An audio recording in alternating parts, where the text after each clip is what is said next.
from sliding into your DMs and then catching up and then doing those consultations and then finally knowing the person behind this setup and how much she has worked and how much she has hustled since last year.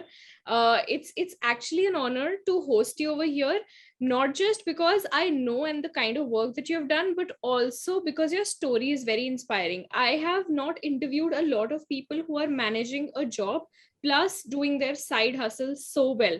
Like they're either compromised on one side, and I have been on that page where I've compromised on one thing and stuff like that, and finally leaving the job. So I'm very proud of you for managing it, and hence you're at Story. Your name was recommended by so many loyal followers of yours, that those who are on WhatsApp groups, on LinkedIn groups, on Facebook groups. And once we got multiple recommendations, we had to get you for this interview. And one of the recommendations came from me because I have seen you growing and niching down and just making a name out there. It actually took you 7 to 8 genuine months, efforts, everything to, just scale like this. So you were here and then it just shot up. So I want to know about all of it, and welcome. Thank you so much, Unnati, for inviting me over here. So even I'm equally excited because getting interviewed by you is like, I always thought it would always be like the other way around, me interviewing you. But then you interviewing me is actually like, I would say, such a good start to my day and also my week. So yeah, I mean, let's get started. Absolutely. So Sakshi, my first question has to be this. What makes you Sakshi? In the world where I've seen people coming and going since last year, you have seen people wiping off the chart on LinkedIn and in general on any platform. We've seen people come and go. What makes you Sakshi? Because you've stuck. You've come here, you've built that grip in the industry. So what makes you Sakshi? What's the non-negotiable? What's that additional quality that has made you stay for so long? Okay, so in the past 3 to 4 years of me being in the marketing industry, I have tried so many things literally for my personal branding because I'm into personal branding. I tried to do Instagram. I remember having a fashion page 2 years back. I remember having a travel page 2 years back. I remember having a poetry page, which I grew to 10,000 followers. I literally done everything in terms of Instagram and also you can say Facebook, and tried out different niches to see what is working for me. Somewhere after 4 to 5 months, I left all of those things, even if they were growing. But when I started LinkedIn last year during the pandemic, it just felt like my thing.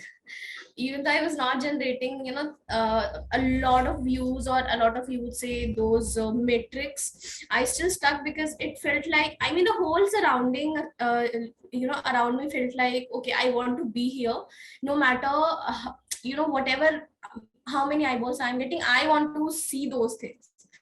So I think that's what that's how I stuck. And trust me, in the past 1 year, I went back so many times because I was exhausted or I didn't have the motivation to go on. But then I always came back. And I never went thinking that, you know what, this is it. I always went thinking that this is it for now, probably a day, 2, 3, or a week also. I also went totally MIA for a month last year in the month of August or September. And I also wrote like a very good post about it.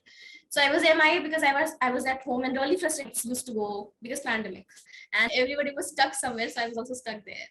But then I came back. So I think one thing that I would say is non-negotiable for me now is that if I like something, I might take a break or something, but I'll make it work.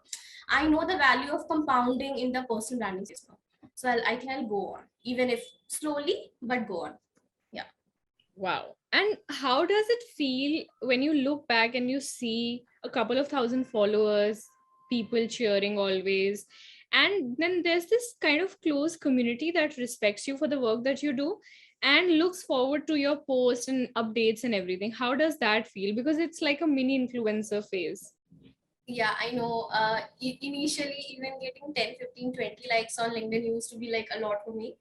But as and when, I grew, I saw that, the likes are going to grow or the views are going to grow.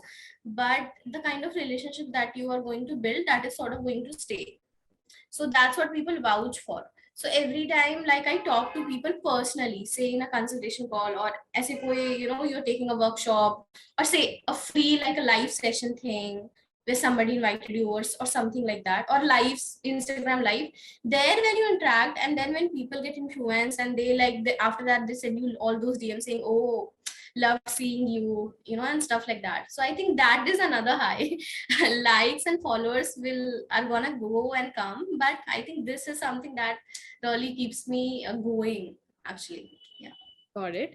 So how do you add the wow factor in your content? Because it's super relatable, on point. And I'm talking about LinkedIn, wherein I love how you're giving tips and you're also telling stories that are personal, so that I know that, okay, if I'm starting from zero, she also had been at that level. So they're super relatable, but they're also educational. So it's not just motivational BS Yes. going on since 1947 that, I struggled. No, there are concrete lessons that you can learn from Sakshi's posts. So how do you add that wow factor and how do you plan for your content? To be honest, nobody is going to believe, but I never plan my content. LinkedIn content, I have never even planned a single content. Trust me. Seriously? Seriously. So I don't know, but it comes so naturally to me. That's the thing I'm saying. LinkedIn is my platform. I always wanted a platform jahan pe I could literally, share my story and give some gyan that I got from that thing. So because this is not the gyan which I'm making up because I have to write a post. This is something that literally genuinely happened to me, and I literally genuinely learned from that thing, or something, or a story that I wanted to share with the world. That's the only thing I do. I mean, every time, and literally, since I do a lot of things, in the career, and beyond it also, like, I'm not somebody who's just gonna eat, sleep, repeat, work sort of a person. I do a lot of things. So that's the reason I think I have so many stories to share. And Instagram somehow didn't feel like a place, because people are always looking at the picture or the video, whatever you Yes, post. yes, yes. Twitter also didn't feel like your my thing. Quora once felt like my thing, and I went on posting some answers, took huge hits on those answers. But I don't know, I just couldn't get go on that platform. But then again, LinkedIn felt like my thing. It was professional. I was getting the kind of people I want to look at and know their stories within careers and beyond their learnings, within careers. So I think I never plan my content. The only thing and the no BS, that BS gyan that you just spoke about, I don't like it at all. I mean, people coming and saying, "Hey, 5 things to do this, 5 ways to do that." I mean, that's like so generalist. So Got I never vouch for that, and I never, on my consultation calls also, I say people don't do that. Never. I mean, say people, why are you talking about these 5 things? Do you stand a chance to talk about these 5 things? Then only talk about it, and make it very clear why you stand a chance in the post itself. Okay, okay. Yeah. And so I see a very strong mindset when you're saying all this and everything, and it's not like, okay, dekhenge, and it's not chalta hai mindset. So what gets you in that mindset? Is it some kind of books? It's some kind of series? It's some kind of profiles that you follow on LinkedIn? Like, tell us about what goes behind your mind to train it so well that you're able to, get out the output so well. I don't think it's limited to LinkedIn or my career in general. I think I've always been like this since childhood. So I have always been outside my home since I was 10 years old. So my Oh, parents sent me out to boarding school because, as I just told you, I belong to a village, and it does not have English medium schools, railway stations, electricity, Wi-Fi, like very common things that we need to grow in life or career. So it does not have those things. That's the reason my mom especially wanted me to go out and have the education which all the people are having. So that's the reason I was sent out when I was 10 years old. So I think that's how I got that very strong mindset that if my parents are able to stay without me, because they really love me so much, I was very pampered kid.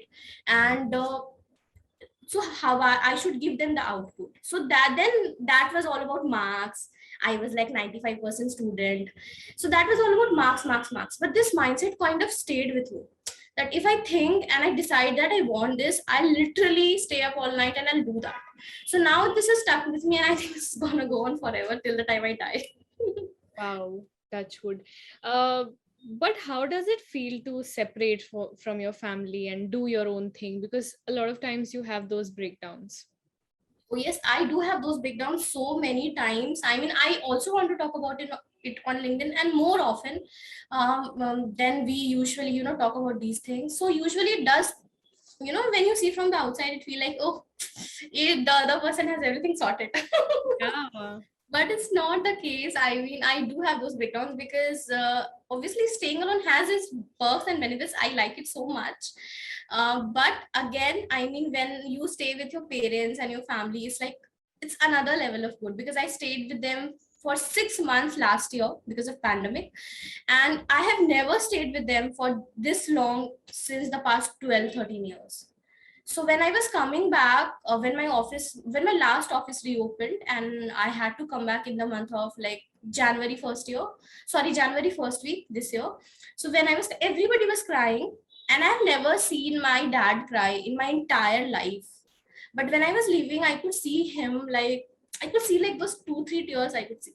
And my mom cried, my auntie cried, I also cried, because we have never stayed together now in my whole 23 years of life. We have only stayed together for 2 weeks, sometimes maximum a month. But those 6 weeks staying for 24/7, everybody together, it was like so good. So then coming back, going back to your life, sometimes it feels very selfish also, because now also they keep telling me that I should go, because now I'm working from home anyways. But I can't do that now, because I'm so stuck with my own routine and my own lifestyle, that even if I go there, my whole routine kind of gets messy. I'm to blame, but it kind of does. So yeah. Okay. There are a lot of battles than what we see on LinkedIn. Like there's a lot that goes behind the scenes, and whatever it is, however big or small it is, but it is your situation. And I'm glad you're dealing with it so well. I think if I don't see a couple of people around me, I chicken out. So because I've always stayed with a lot of people. Yeah. So I completely understand what you're saying in the opposite way. Though Okay, so you don't, so your mindset has come from the experiences that you have. But Yeah. is there a profile or one or two people that you want anybody who's watching this interview to follow on LinkedIn or maybe on Instagram, that just motivate you, and when you open LinkedIn you look forward to their posts? Yeah. Okay. So, okay, I'm very true. So, following, there are two types of following that people talk about. One is clicking that follow button. That is following. And the second is literally following. I mean, you see all of their posts, you see everything that they're writing, even in comments. You are like, you know what, I'm the avid follower. I'll look at and I'll feel it, and I'll try to get everything that she's saying or writing. So the first kind of follower getting it is very easy, and I think you should follow them, anyone who is your niche, who is like, teaching you a thing or two, anything, anybody. There are so many people like that. But the second kind of following, where you are literally following and going behind that person and trying to gain everything that they have, like literally everything. So that kind of following is not something that I planned. It's like very, it just comes to me. And there are literally so many people who are into marketing and also not into marketing that I really follow. So one person's name that I would like to take, which has nothing to do with marketing, it is a like, especially this, she's like a fashion blogger. She's Malvika Sitlani. I don't follow her for her makeup at all, because I don't do makeup. It's as simple as that. I only apply lipstick. She is like a makeup, blogger, or you can say like a makeup person. I don't do makeup, but I still follow her for her stories, for her mindset, for the kind of things she says, or the kind of things, I don't, the kind of advice she gives to her audience. I really love her so much. Similarly, there are literally so many profiles whom I don't follow because of what they do, but because of the things that The are not stories they speak them. about, yeah. Exactly. So their mindset and stuff like that. So she's the one person, and it's like, so it would feel like I'm stupid or something that I'm following makeup people to get like life's advice, but it does have an effect on me. So I would say that you should follow. And I want to especially mention this, because I hope and I wish a lot of people watch this interview. One person that has made like significant, I would say, a difference in a few of the things that I was doing was you. And I don't follow you like your content utta zyada, to be very honest. Like, okay, I see it once in a while and all of that. But I remember I spoke to you last year in the club, lunch clubs invite, and it gave me perspective. That's when I decided, Sakshi, you need to build email list. Then I again spoke to you in the month of March this year, and it again gave me some perspective, which you also saw things change. And I spoke to you again, I think last week or 10 days back, and it gave me some new ideas which I already discussed with my two of the people that I'm working with, like in my team, like my personal thing that I'm doing, and they loved it. So we are going to inculcate, and it came from you. It came after I spoke to you, and then I decided to go ahead with it. So once it's executed, you will know it was you, and I'll also tell you it was you. That's so So sweet. yeah, so I'm saying that don't literally take my words that, follow this person or that person. Find your kinds of people, and don't think, a makeup person can't give you life's advice, or like, if she's Unati, she can only give me advice like how to market such things. No, this is not how it works. If you really want somebody to influence you, you find those people. It's everywhere around you. That's all. Got it. And I'm very influenced by Malvika Sitlani, by the way. I Yeah. loved her Kerala vlog, and I did search for that particular place that she stayed at. And I was like, okay, I need to go here and get Yeah. these therapies done and everything. So, to that level, because it's not just about the makeup, but it's also very deeper about healing, gut, this, that, relationships, blah, blah. So, I get where you're coming from.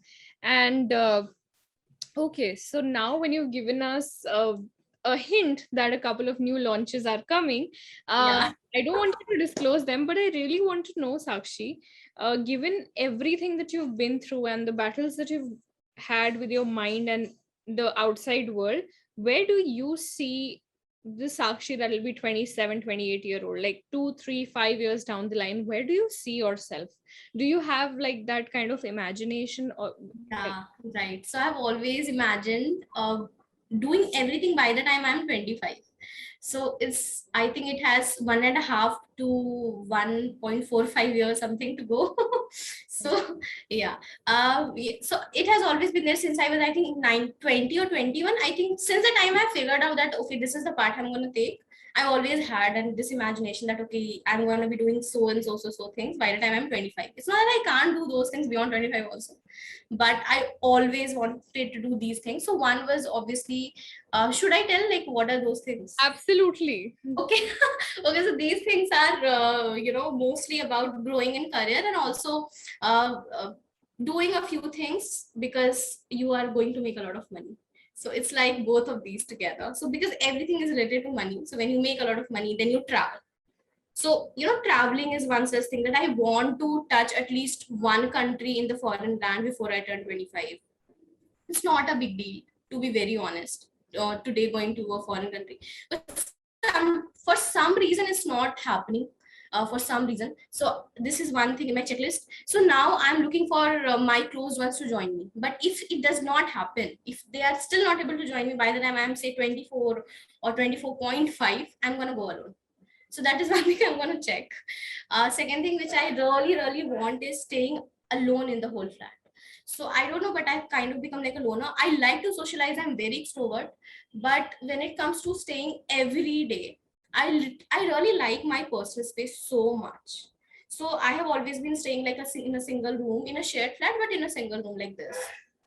But I would love to have like a whole flat to myself, and I have these dreams like literally every day that I'll like 1 2 BHK flat, one room will be my home office, like really good. And I have like literally these things saved in my phone also, that my home office will look like this. I'll literally buy these things, buy this kind of sofa. uh, your sofa is also like an inspiration, by the way. I'll tell you the story behind it, but yeah. Yeah, so these things.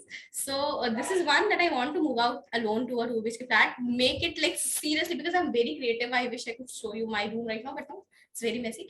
But I am usually very creative person. I paint so much. I also am a painter. I have some paintings that I do.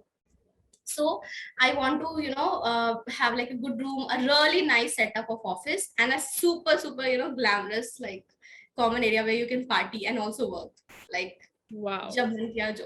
So these are basically two things that I really wanted to happen before 25. It's related to money only, because So it's like a byproduct of when you achieve your financial goals. Because see, I cannot move out to a 2 BHK flat. I can still do it today, to be very honest, but then what's the point? I will feel like, oh, I'm spending a lot. But if you are also earning that much, because I have this thing that if I have say I have saved whatever I'm going to spend in 1 month in a flat, not just in the rent but in staying, uh, into 12, like in the 1 year, whatever I'm going to spend, I'm going to save that money and I'm going to lock it up, then only I'll move to the flat. It's like that simple calculation for me. So that you're never stressed about it. No, I never, even if I leave my job, because I think I will have to, or I would, I don't know, but in back of the mind I have this thing that, Sakshi, you will have to, or you will need to leave your job if you really want to scale up. Because today I'm able to do it because I'm working from home, it's a remote work, but it's not going to be like that every day. What if they call me like next year, that now you have to come, then your 8 to 8 kind of becomes fixed. You can't literally do anything else apart from working for your office. So I think at that point I would have to leave it or something. I'm not sure if I will, but even if I'll have to, so then in that point I want ki, okay, my 12 months thing should be sorted, that even if I'm not earning literally anything, literally zero, I don't have to stress about it. I can be in my creative space and I can do whatever the thing that I want to do. That's all. Got it. I really hope you reach there, and I'm there to witness it all. And yeah, and now you've just made me inquisitive about your room. So I'll pay a visit very soon. I want to see everything beyond the mess. So Sakshi, you are a personal branding expert, and no doubt your LinkedIn is very much on point. What's one kind of advice, tip, or something that you want to tell anybody who is probably from the SaaS niche, a SaaS founder? What's the kind of LinkedIn profile, the kind of post, or what's the kind of results, or anything like what can they expect out of LinkedIn, and how should they build their personal brand on LinkedIn?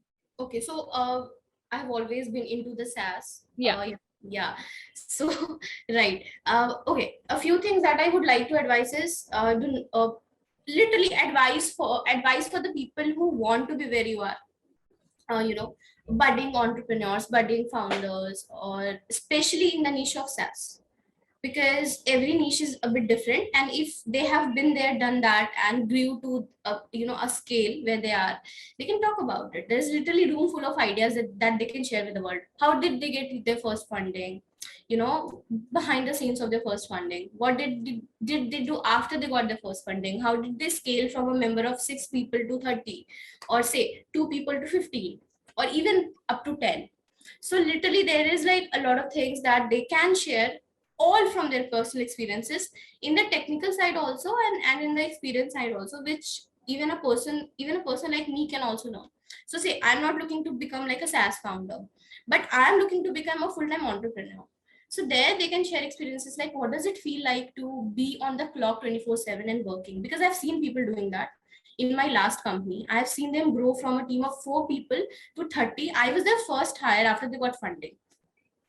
So in that startup, I was the only female person in the span of 1.5 years. They didn't hire anybody else. They were only like 25 guys. So I have literally seen them working around the clock. Four of those, so two co-founders and two more people who were there in my company, who were their friends. All four of them used to stay together. So it was like working on the clock. They were working in the office, they were working beyond the office. So share about those things, because outside world don't know how much you work and how do you manage it. They must be having their own personal relationships also, but they did it right. They used to travel a lot. They used to have parties like normal people. Oh my god, they used to party. They were in their early 30s and they used to party like early 20s. I'm telling you. So the only thing that I'm trying to tell is share about those things, so that even a person who's not trying to become like a founder in the SaaS would be able to relate to your journey, or take inspiration from your journey. That's all. Got it. Okay. And now I really want to stalk those people. But okay. God. So what's one underrated feature of LinkedIn that you're like, oh, nobody's using this. This is like such a non-negotiable or essential. Featured section. I have seen so many people not using it, or using it, In the not just ऐसे ही कि feature ही use कर लिया कि है तो कर लेते हैं. कर It's ले. like middle name है तो कुछ भी भर देते हैं या छोड़ देते हैं. I don't know. You have to use it. I mean, it's not literally non-negotiable. Use the feature not to showcase your recently viral post. That is like the worst thing to do. Oh my god.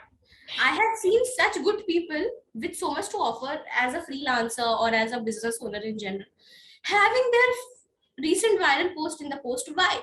It has already been viral. That means the person who is visiting your profile most probably have already seen it.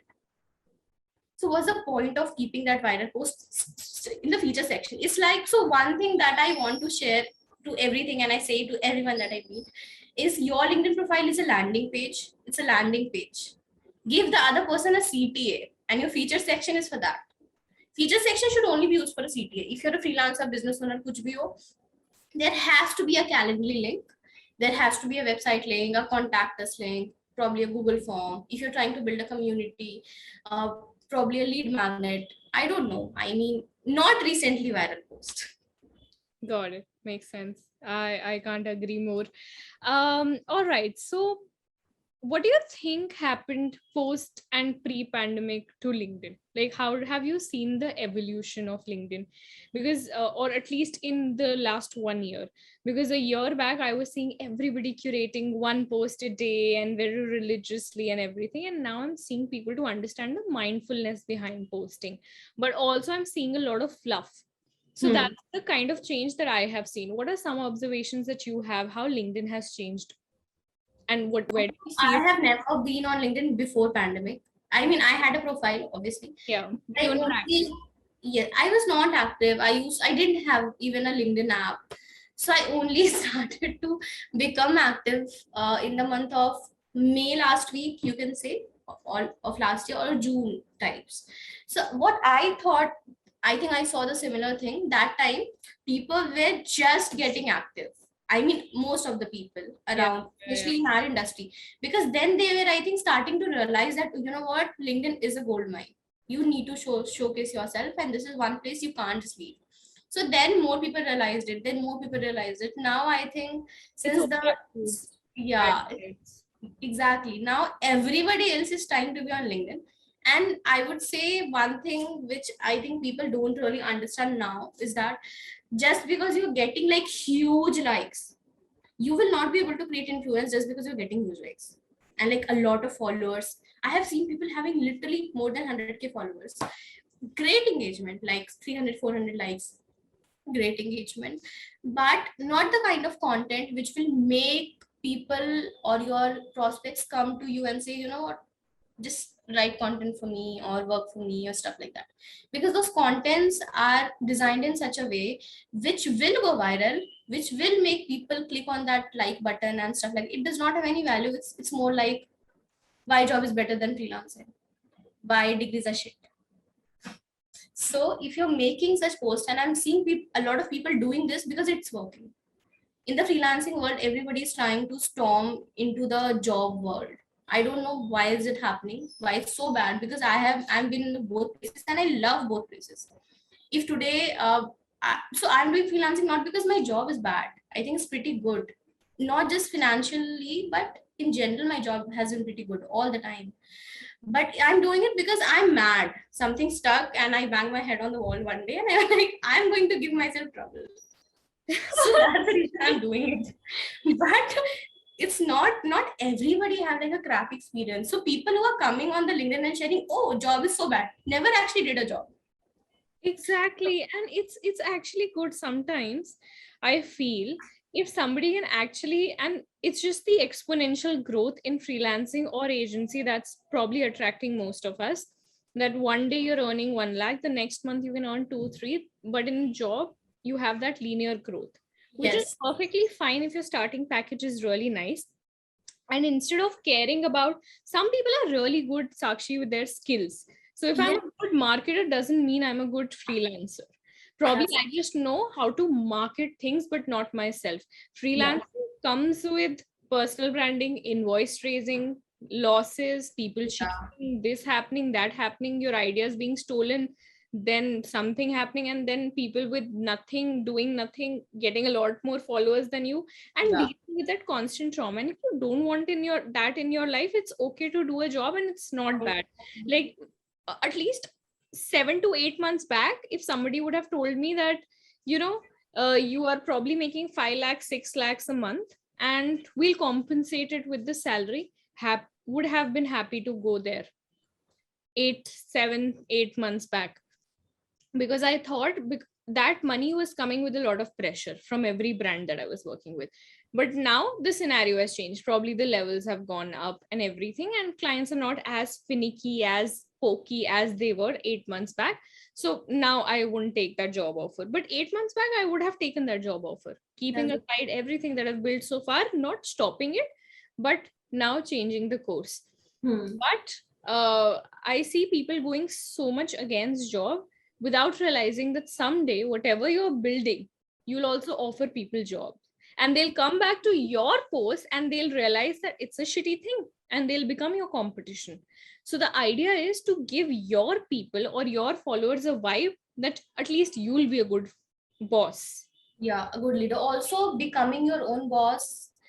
I don't know, but people are going to hate me, but I hate this term so fucking much.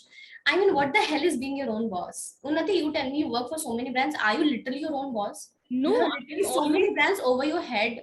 exactly. I'm always stressed when I shut my phone at 10. I don't At 10 at night, I'm shut from the world, and I don't open it before like 12 hours, yeah, for 9 hours, 10 hours, because I can't. And when you're managing so many brands, there's one thing or the other they'll find as fault. There's one thing, one word, one spelling error, one branding post gone wrong, one color code here and there, and it'll be there. And it's a non-negotiable of the business. 100% perspection in agency business is a myth. There are so many. Like, I woke up yesterday and I saw same brand say 4 people messaging me for different kinds of copies. I saw zero coordination because they don't know all 4 of them are connecting with me, and that just had that nervous breakdown. I did not have a good day because I knew I can't fulfill all the 4 requests, and I was not hired as a copywriter. Every time defining that contract, knowing what to charge, not charging too much, not charging too less, everything is so stressful. It has its perks. Amazing. I've taken 2 vacations the last 2 weeks. Nothing primarily shook, and the business was there, and nobody knew that I was on vacation until I conveyed. And there was this wonderful team managing everything, running the show, even managing my WhatsApp at times.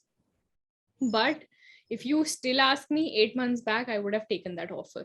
If it would have come my way that we'll pay you, say, supposedly $10,000 a month, that's 7.5 lakhs, and just leave everything, I would have traded off that stress with that money. But now, of course, because now I can imagine things beyond and everything, Yeah. from that perspective. But I'm pretty sure there's, if say supposedly Pepsi comes to me and says, and why wouldn't Indra Nui be an entrepreneur, or anybody that you see become an entrepreneur? There is something to it. Exactly. So yeah, I'm following this amazing girl on Instagram who has 300k followers, 250k followers on Instagram, has amazing body, and she's been into fitness after her weight loss journey, but she's still working at Microsoft. Oh, I know about this person. Yeah, the great Tanvi's journey to abs and stuff like that. Yes. And this girl is still crushing at Microsoft. What's wrong with doing a job? That's the thing I'm saying. I mean, people who are literally saying all the bad things about the job have either never done it or doing it because it's going viral. And I personally feel very triggered from it because I have been on both sides personally, and I know the high of a job also. So, when there are so many people and only you are getting praised, and then you have this thing, what, I'll get another high. And I also know how to sleep peacefully with a job. So today, if I want to leave, all the things that I'm doing because I'm just bored or this is not my thing, say I realize this is not my thing, I can literally leave it. And trust me, not everybody would like to do it. I mean, you probably would think that, oh, this is a mad thing, I can't do it. But I'm saying that there are so many people out there who want to sleep peacefully at night, and there is nothing wrong in that. It's different goals. Some people just like traveling when they earn money. I'm not that kind of person. I'm like, Yeah. one vacation a year, lavish, that's it. I've seen people traveling via buses and everything, and putting a lot of mind into saving money so that they can travel more, which is great. I can't Yeah, do that. So that's it's the thing. just your perspective of life and how do you want to live it. Like my That's mom sees it as a very wrong way. Whenever I say I'm stressed because of this client, she's like, leave it. But then I think of commercials, portfolio, commitments, contracts, stuff like that, and I'm like, I can't. But why? It depends on the perspective. Her perspective is you're getting 3 meals, you're stable, done. Get married. For me, it's probably building something. that's the thing. Totally fine. Both the ends totally fine. Both are actually very good. When I went on a trip, I was like, why am I running behind things so much? Like I'm seeing people living such normal, simple lives because both of the towns were very small where I visited and people were sustaining. So yeah. But anyways, getting back to the topic, how did you crack your biggest client, Sakshi? Okay, so now till now I have not done any prospecting or outreach. Okay. Whatever clients I'm getting have been inbound. So now how I close it is that they are already warm audience. They have already seen my work. They come to me because they have seen my work. So they already know that I can help them. Then the only thing which comes into the picture is how exactly I can help them, and if the things that I'm charging is within their budget and stuff like that. So that's how then we go ahead and probably get the things closed and start working. So Got it. All right. And before I move to the rapid fire section, one last question is what are a couple of networking tips or maybe one or two tips that you have? So, because you networking on LinkedIn looks very genuine. Rest either, at least to me, looks very preachy, or it looks like they just want to know me, know, understand what I'm doing. I've had people just questioning me, what's your business model, how do you earn, how much do you earn, and stuff like that. That's not networking. That's not how you get into actual mindset of people, and I'll never share it that candidly. So but when I connected with you and it was that instant gratification and stuff like that, how do you make that networking work for you, or how do you network that it feels good? okay, so Instagram I'm preachy mostly because I'm not managing my Instagram, number one. Ah, Okay, because I can't. I needed a person, and so LinkedIn mostly I am. I don't know. I connect with people. Probably I compliment them or talk about something they have said or posted recently, and then I don't know. I just start with a very simple message. I don't overthink it so much. I just like sort of send them a message that hey, we have been connected a really long time, but we have not really spoken, but I really like your content. So then the people also replies because when you that's the power when you build like a good brand, a decent person brand for yourself, people are going to come and reply because then they think that it's not like any Tom, Dick and Harry is texting you. Then they understand that okay, the other person also values their own time. So if the other person is texting, I should also reply. It's like a very genuine back and forth which does happen. So that's how I usually do it. But then that being said, I think I really need to up my game of networking, and I need to learn literally hell lot. Because when I know people personally and like a bit, it's totally fine, but getting to know that people personally or even like a bit is like one hell of a ride for me. So I'm still trying to understand and up my game there. I'm so proud of you for being a coach and then also admitting what you know and what you don't know. Yeah. That's so nice. That's such a nice space to be in and not being conscious about it. So now we move to the rapid fire section. Are you ready? Yep. Okay, so branding or content strategy? You mean personal branding, right? Yeah. So personal branding. Okay. Content or consistency? Content. What makes you say that? Because I have not been very consistent. Even on LinkedIn, as I told, I have had my breaks and I just can't post a crappy content. Trust me, I tried to do it so much. I want one day I'm like, I'll post like a one liner, let it be. But I just can't. I don't know, it just does not come to me. Got it. Okay, inbound or outbound? Although I know the answer now. Inbound for now, but I hope I learn inbound. So I'm not in the space to answer this question because I don't really want to until unless I've been in the both sides. So I have not been in the outbound side yet. So yeah. Okay. One thing about personal branding that nobody is speaking about. You have to showcase your personality. You don't have to create something which you're not. You just have to showcase what you are. That's all. Right. If you had to give one post idea to anybody who listen to this, can be a SaaS founder, this, that, anybody, what's that one generic post idea would work for everybody?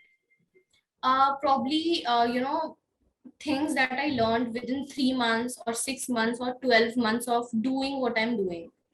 I Okay. think that would be pretty genuine and it would help everybody out there, because where you are, there are so many people who want to be there, and you would also want to be where a lot of people are. So I think no matter where you are, a lot of people are there who can learn from you. Got it. Makes a lot of sense. Very smart answer. Where do you think lies the future of content on LinkedIn? Is it the next Facebook, or do you still have hopes? Oh, okay. I am losing my hopes a bit, to be very honest. But I think those people who are genuine, those people who are literally creating good content and also consistent, are going to stay. So it's like there will be a lot of crowd in terms of probably follow a lot of followers, a lot of, as I say, engagement, but not everybody will be having like sassy businesses and really good brands and stuff like that to work on. So I would say the future of LinkedIn is crazy. If you are watching this and it's 2021, even if it's 2022, you should go ahead and build your brand on LinkedIn if you've not started to do it already. And if you have, take it more seriously. One thing I think which will help you do is that when you create like a genuine, very authentic brand on LinkedIn, you will also get the traction and business beyond LinkedIn. So think about it. Wow, that's very deep, and I understand the meaning of it after doing it. All right, Sakshi, that was really subtle, sweet, and nice answers. No BS, as we had promised our audience. Thank you so much for being here. I'm feeling bad that this came to an end, but I'm pretty sure I'm going to catch up with you a lot many more times now, because I know your backstory and how many struggles you've had. It's not easy to come out of a place and then just build something of your own at the age of 23. And I really would appreciate if you post these stories outside and post them on LinkedIn, because right now I'm seeing a very bossy, beautiful, amazing human. But I want to see the candid side of her being through all that and still being here, because I'm seeing people with no problems cribbing. But I see people like you who have done so much, come so far, not sharing so many things that could have inspired people and everything. Looking forward to more personal content, and because professionally you have nailed it.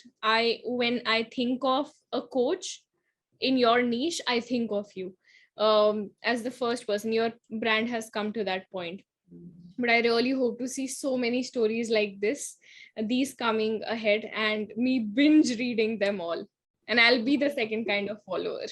So yeah. Okay, great, great. This really hits me. So I think I'm going to take that advice and follow that story like very, very soon, because I have a lot to share. So I Absolutely. think I'll share one of those stories definitely very, very soon.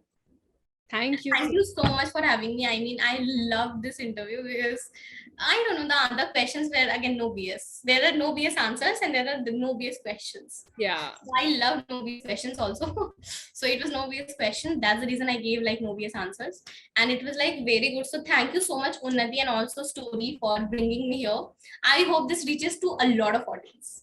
absolutely, we'll make sure that that happens. Yeah.